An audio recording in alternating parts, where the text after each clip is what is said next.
Hi everyone, I just wanted to talk a little bit about a fun, cost-effective project that's really easy to use with students and to teach your high school or middle school students about the body's nervous system and specifically the neurons within the body's nervous system. So for this lesson, I just wanted to talk a little bit about the fact that if you are incorporating this lesson, you should be using it specifically as maybe lesson 1 or 2 in your unit on the body's nervous system. So this lesson connects directly to a Common Core Learning Standards, which is CCLS 9 to 10 RH.4, where students should be able to determine the meaning of words and phrases as they're using the text, including vocabulary that describes political, social, or economic aspects of history and science. So essentially, this project is good for if students come across a word like dendrite or something like neuron in their reading, they are very easy to make that connection to understand that, like, oh, so this is the neuron and this is what it means in reference to the human body. So the first thing that you need to do is just have your materials. So all you need is, there are different sets of materials that you can use, and I'm going to show all of those here now. And this is a good way to differentiate this lesson. So first, all you need is some paper, or you can, and some colorful markers. So this is the first combination. I recommend getting Mr. Sketch. They're scented and they're always fun for students. They love a good Mr. Sketch because they love to smell the markers. And all you need is those markers and a piece of paper, and you can have them draw out what the neuron is and identify the parts on paper. The second thing you can use is just your standard pipe cleaners. So these pipe cleaners, just basic colors. You don't need anything fancy, just something that you can use to have students identify the very specific parts of the neuron. And then the last part you can have is also with pipe cleaners.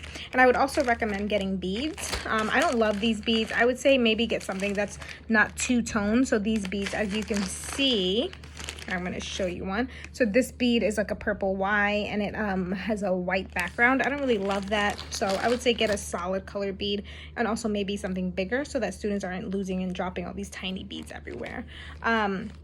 So I'm going to just quickly show you what I made for the neuron.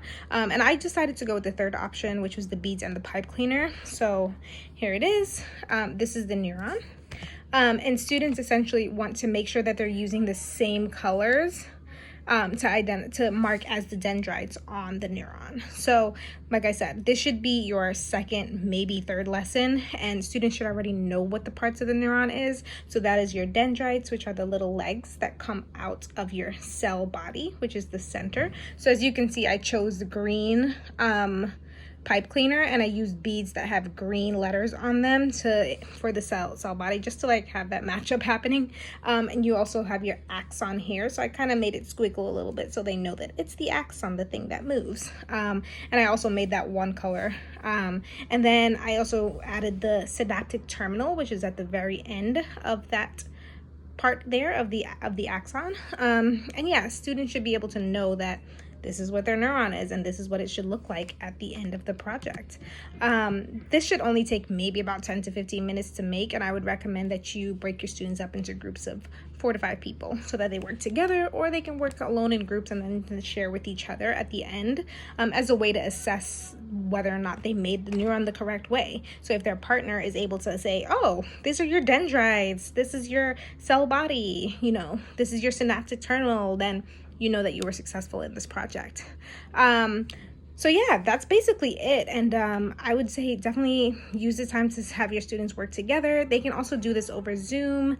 It's very easy. I got these at dollar store. You get these at the dollar store for $1. Same thing with the beads. You can get them at the dollar store for $1 as well if there's a local Dollar Tree or just a 99-cent store. They're very inexpensive and a really great way to share in a fun project with your students.